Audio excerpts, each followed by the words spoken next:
Chapter 7 of The Legend of Skeleton Man, The Counselor. When the morning comes, I haven't dreamed again. I haven't slept. I've been thinking about what I can do, and I've made up my mind. I've got a plan at last. It's a simple one, but simple ones are probably the best. It's also the only thing I can think to do. At school, you're always hearing about kids with problems, and there are people called counselors whose job is supposed to help kids who have them. It seems to me that most kids never actually see them, but our school at least, the counselor is kept busy by the kids who are always in trouble or getting into trouble. Her name is Mrs. Rudder. Unless you are frothing at the mouth or something, it just isn't easy to get into her. As soon as I walk into the classroom, I go right up to Miss Shabas. She doesn't do the adult thing of seeming to listen while not really hearing you because she thinks she already has the answer. She listens so well that she even forgets to sing whatever show tune she's picked out for that morning. It's gotten worse for me, I tell her. It's driving me crazy. Every night when I hear him lock me in my room, I think I'm going to scream. Miss Shabas sits up straighter at that. He locks you in? You didn't tell me about that before. As soon as class goes out to rec, she takes me straight to the counselor's office. The door is partially open. I've walked by the door a million times and never gone in before. Miss Shabas pushes it open the rest of the way and pulls me in with her.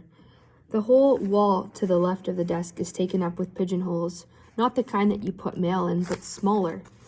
Every one has a name of a kid written under it, and in every pigeonhole is a little pill bottle, Ritalin and stuff like that. The kids who need meds have to take their daily pill with Miss Rudder's office. There's a water cooler and paper cups, lots of them. On the other wall, there are some posters about not smoking and not taking drugs. I guess the two walls balance each other out. Can I help you? Says a voice from behind us that sounds like the person mostly wants to help us to leave.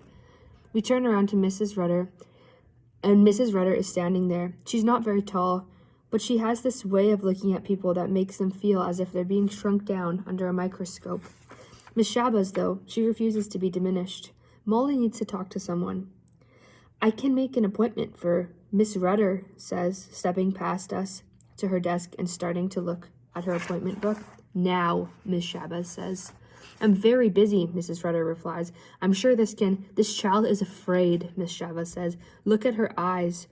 She won't take no for an answer. The next thing I know, I'm sitting in the chair and Mrs. Rudder is leaning over her desk, asking me questions and taking notes while Miss Shabas listens.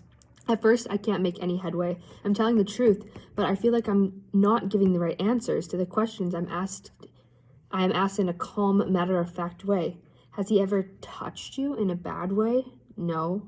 Miss Rudder nods. So he's never hit you? No. Has he ever threatened you? Not really. Aha, Mrs. Rudder says. She looks over at Mrs. Shabas and shakes her head. I can tell that she thinks I'm wasting her time. She's no longer sitting, but standing up in a way that makes me feel as if I'll be standing up soon, on my way out the door. What has he done that makes you afraid? I know what I want to say. I want to say that I see him looking at me out of the corner of his eyes in the way that makes chills go down my back. Even when I'm walking down the hall and going into my room, I feel like I'm still being looked at. It is as if eyes are watching me whenever I go into his house. I want to tell her that whenever he comes into my room, the air gets colder. Whenever I think he is thinking about me, I have that feeling like someone is walking over my grave. I want to say that he's not really a human being. He's something else. I don't know what. He is fattening me up, but if I say that, they'll suspect I'm nuts. I want to tell them about my dreams, but I know that if I tell Mrs. Rudder my dreams are warning me about the danger I'm in, she'll move from mere suspicion to absolute certainty that I'm lying. Instead, I say the one thing that does get her attention. He locks me in my room at night. Mrs. Rudder sits back down. She looks right at me over her desk, her hands clutched together. Every night? Every night. Can you come out if you ask? I don't think so. More things are said, but this one was a big one. I see Miss Shabas nodding to me. Mrs. Rudder has listened, but she'll do something. But not much.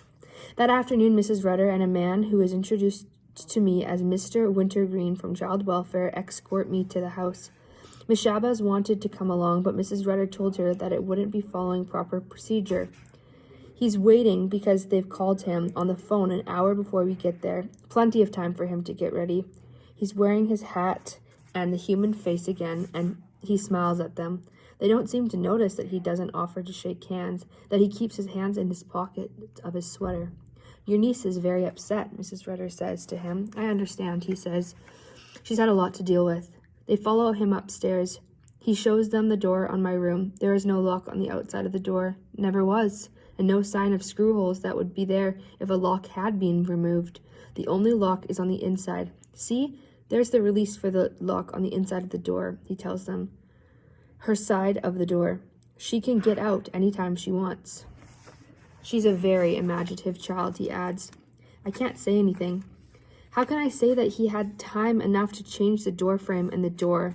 It wouldn't make any difference no matter what I said. They believe him. Not me. I'm the melodramatic one. He's just a kindly older man who's taken in a difficult young relative. They stand up. They're going to go and leave me there with him. Mrs. Rutter leans over and places a hand on my shoulder. Molly, dear, she says, if you are still having these anxiety attacks, I can fit you into my calendar next week. She looks up at my uncle and smiles. Thank you for your time. I hold my hand up as they walk towards the door, as if to stop them. I want to scream, but I can't. They think I'm waving, and they wave back to me as they go through the door as it closes behind them. As my uncle goes over to the door and locks it, as he turns without looking at me, I wonder what he's going to say, what he's going to do. But he doesn't say anything about it. It's as if he has no anger, no real emotions at all. Your dinner is in the refrigerator, is all he says. Then he goes upstairs. I can hear the whirring of an electric screwdriver. I don't even have to guess what he's doing.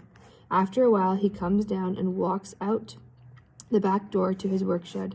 That night, when I'm in my room and my door is closed, I hear his feet coming up the stairs. Then after that moment of heart-stopping silence, there is the familiar sound, snick, as he locks my door from the outside.